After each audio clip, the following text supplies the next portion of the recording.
Está con nosotros la nutricionista y diabetóloga, la doctora María Luisa Hernández, a quien damos la bienvenida. Doctora, qué bueno recibirla. Bienvenida a Esto No Tiene Nombre. Buenas tardes, gracias a todos los que nos escuchan. Para mí es un placer estar aquí, una alegría. Cuéntanos, doctora, para edificarnos y edificar a la audiencia, ¿qué es una diabetóloga? El diabetólogo es el médico especialista encargado de manejar las personas que viven con diabetes, tanto diabetes tipo 1, tipo 2, de una forma integral. Y eso quiere decir, yo a veces le llamo evaluación 360, quiere decir el abordaje inicial. Utilizamos al día de hoy monitoreo continuo de la glucosa para hacer pruebas diagnósticas. O sea, nosotros los diabetólogos tenemos un aparato tipo holder. Se coloca una semana en la piel del paciente, en la parte posterior, y eso me registra su glucosa cada 5 minutos y yo tengo un informe inteligente con el cual yo hago una intervención precisa según la genética de ese paciente. Ya luego hago un ajuste de su tratamiento, que eso va a depender de si tienes reserva de insulina sí o no. Si el paciente tiene reserva, va a una terapia oral. Si no tiene reserva en su cuerpo, va a una terapia inyectada. Ya luego le enseño su taller de alimentación, que puede ser para tipo 1, que se llama dieta corriente, con conteo de carbohidratos. Y para el tipo 2 es el método del plato. O sea, doctora, que la diabetes entra por la boca. Un 70%. ¿Y sale por la boca? No siempre. O sea, el diabetólogo lo trata en esa forma, ese circuito, le llamamos corredor azul. Entonces, el diabetólogo es el encargado de ver al paciente de forma integral, no solamente el azúcar en la sangre, sino cuidando su corazón, su cerebro y sus demás órganos. ¿Cuáles son esos órganos, ahora que lo menciona, o cuál es el impacto de la diabetes en todo el organismo? Porque como bien usted señala, no es simplemente un tema de glucosa, a veces creemos que sí, pero ¿de qué manera impacta la diabetes a todo el cuerpo?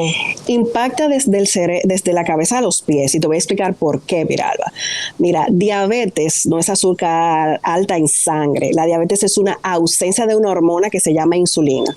Entonces, dependiendo de si la ausencia es parcial o total, es el tipo de diabetes y su abordaje. ¿Y a qué se debe el déficit de insulina, doctora? Si es parcial, se debe a resistencia a la insulina, que lo da la obesidad. Y si el déficit es total, es por una condición autoinmune, donde el paciente no lo controla. Generalmente es la que se ve en los niños. No es heredada, tiene una predisposición genética, pero es autoinmune. Es tipo, por ejemplo, lupus, Sjögren síndrome. Hay muchas otras condiciones que son autoinmunes.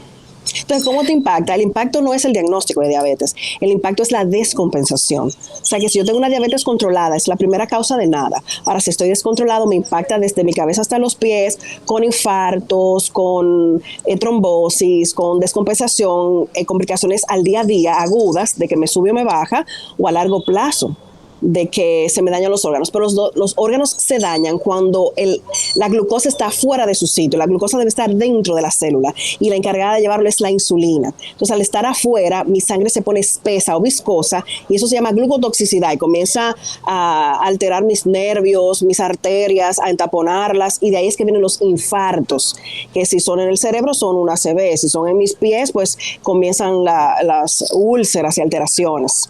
Por lo que el mensaje sería que la diabetes descontrolada es el problema, la controlada no. La controlada se ve como un diagnóstico, como los hipertensos, que tienen hipertensión, más se toman su medicamento y bueno, viven felices. Vamos a hablar de la diabetes gestacional. ¿Cómo se da? ¿Por qué se da?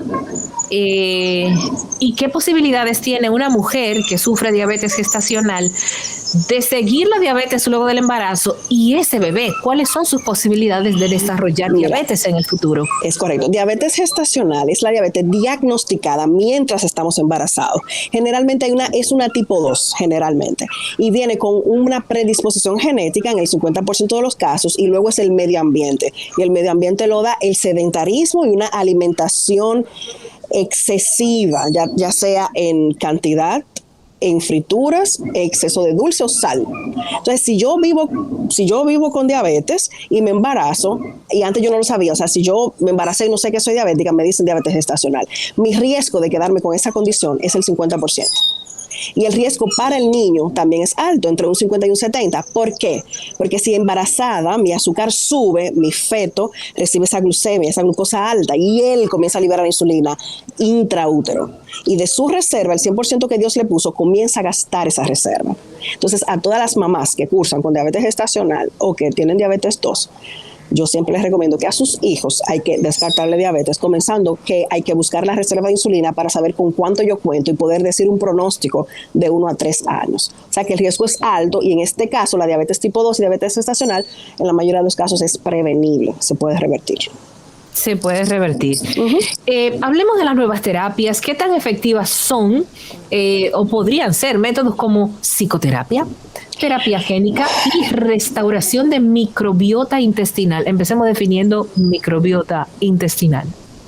Para que las personas lo entiendan de forma fácil, es una flora, son unas bacterias que tenemos en nuestro intestino que son saludables cuando ellas están en su hábitat.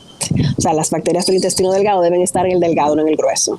Entonces, como diabetes tipo 2 tiene tanta relación al sobrepeso y la obesidad, entonces nosotros vamos a comenzar definiendo eso, comenzando con que es el 85-95% de las causas de diabetes asociadas a sobrepeso, obesidad y sedentarismo.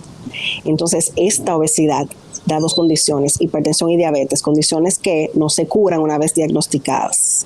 Y esta obesidad, que es una condición crónica, igual que diabetes e hipertensión, crónica, prevalente, progresiva, recurrente, donde el paciente debe ser intervenido de forma multidisciplinaria, incluye sí o sí las terapias de conducta y comportamiento.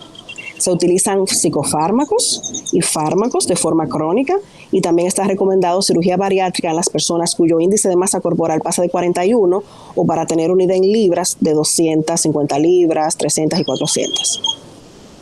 Ahora que menciona la cirugía bariátrica, ¿qué sucede en un paciente que no tiene eso que usted acaba de especificar, el índice de masa corporal para este tipo de intervención que se ha dado como una alternativa a casos extremos, pero que vemos que ocurre en personas que quizás no llegan ahí, pero se someten al procedimiento? ¿Y qué tan duraderos son los resultados? Sí. Mira, nosotros debemos ver la obesidad y el sobrepeso como vemos el cáncer, con solidaridad y empatía.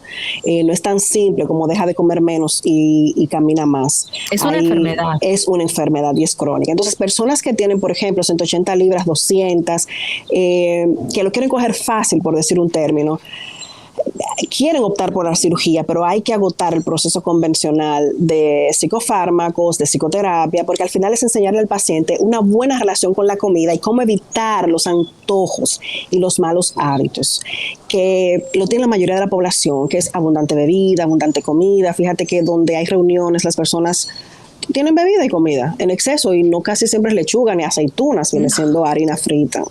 Y sí, eso da placer en el cerebro, y se hace un hábito y romperlo cuesta. Entonces, es un must en la intervención del terapeuta conductual. Así es. Estas nuevas terapias, ¿qué tan efectivas son, doctora? Bueno, no solamente para la obesidad, sino también para la diabetes. Son efectivas. Y el paciente, por ejemplo, hay muchos que te preguntan, doctora, si me opero, se me quita la diabetes 2. En realidad, se quita en algunos pacientes donde la obesidad le da resistencia a la insulina y aún su cuerpo le queda reserva de insulina. Pero si ya tienes diabetes 2 con un agotamiento de la célula beta, por más que te operes, tú adelgazas y mejoras tu condición cardiovascular, porque al final no es solo adelgazar al paciente, es también brindarle salud. O sea, tenemos un corazón, un cerebro, unas venas, arterias, hay que ver sus articulaciones, o sea que sí o sí le conviene adelgazar. Entonces son efectivas si el paciente agota el proceso, que es de ir a psicoterapia. Si una persona no la operan, sino va a psicoterapia también. Y sí, hay mucha recurrencia, hay un 30% de pacientes que dañan su cirugía porque no cambiaron su conducta y siguieron comiendo. Yo tengo pacientes que se operan hoy a los 3 años tienen que operarse de nuevo. Wow. ¿Cuántas veces puede una persona hacerse una bariátrica, doctora? No más de 2. No más de 2. Recomendado. Y esa ella como la última frontera, ya. Sí.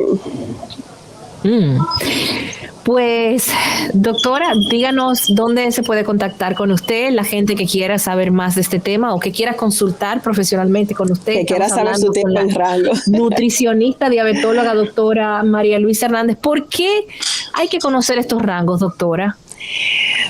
Primero porque no dan síntomas, mira, la mayoría de las personas están fuera de rango y no lo saben porque no se buscan. Entonces yo diría que ya debemos cambiar la cultura de automedicarnos, consultar a otras personas que no estudiaron medicina ni diabetología e ir a una evaluación inicial. Y esos rangos son importantes porque si no me duele y no lo siento, puede ser como un hallazgo aleatorio y muchas personas al momento del diagnóstico ya tienen complicaciones, aunque no sientan nada. Entonces es importante con el tema de medicina preventiva y a donde apunta la medicina, que sea no terapéutica, sino preventiva. Entonces, mis teléfonos, que me preguntaste, 809-707-1331 y con el 829-570-4021. Estamos en HS Medical Center y también estoy en Sendiabetes, que está en Solazar Business Center. Eso es la Gustavo número 54 a la orden. Hay una cosa que usted dijo, doctora, que me ha dejado sorprendida, y es que efectivamente todos venimos con una cantidad específica de insulina. Es correcto. Y durante nuestra vida la vamos agotando. Es correcto. La diabetes llega cuando esa insulina se descontrola o se termina.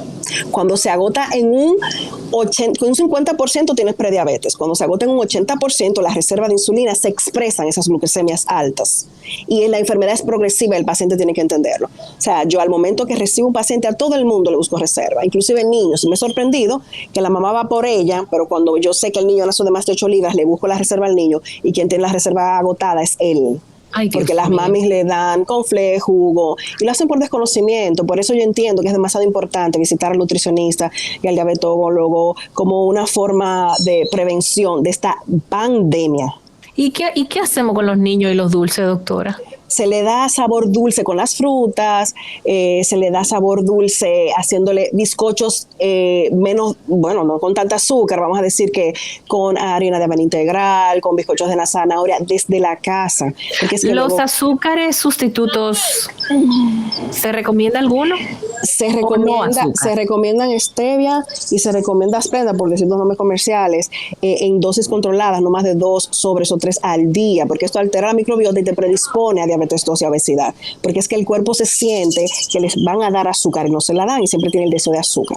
Entonces el sabor dulce se sustituye con el sabor de las frutas, las nueces, uvas, que son dulces. Son dulces, muy dulces. Las pasas también. Sí, las pasas. Controladas. Tú lo puedes combinar. Muy dulces, los dátiles también son muy dulces. Sí. Y se recomienda fruta fresca, porque los dátiles son deshidratados y es pura azuquita. Claro. Ya cuando se va el agua, lo que queda ahí es un poquito de la pulpa y mucha azúcar. Sí. Es así. Doctora, muchas gracias. Espero que esta conversación haya servido para muchos padres, muchas madres, muchas personas, para que entendamos que el azúcar es muy buena, pero como todo en exceso. En exceso, exacto. Muy peligrosa, como todo en exceso. Y los carbohidratos, corrígame, doctora, ¿se metabolizan como azúcar? No, son azúcar. O sea, los carbohidratos son, los arroz, es un carbohidrato. Papa, pasta. Sí, eso es azúcar. Te voy a explicar. Todo lo que comemos, incluyendo proteína y grasa, se convierte en azúcar, porque azúcar es la molécula que el cerebro entiende que va a consumir. O sea, te comes un pollo horneado y bioquímicamente en el ciclo de Krebs se desdobla hasta glucosa. Entonces, los carbohidratos son de 3 tipos. Tenemos almidones, fibra y azúcares. Entonces, los carbohidratos son buenos. Cuando hablamos de evitar y disminuir, son los azúcares. Pero al paciente se le deja cereales integrales, se le dejan sus leguminosas y se le dejan los vegetales, que tienen carbohidratos aunque en menor proporción. Entonces, hay mucha desinformación en la calle, por eso yo sugiero igual que vayan a una evaluación. Simplemente, doctora, quiero aprender a comer. Excelente. Doctora, muchísimas gracias. Reitere sus teléfonos para los que quieran aprender a comer o entender un poco más o conocer simplemente sus reservas de insulina. Sí. 809-707-1331. Muchas gracias. Amigos, hemos conversado con la nutricionista, diabetóloga, la doctora María Luisa Hernández. Nuevamente, muchas gracias, doctora. Gracias por la invitación. Feliz tarde.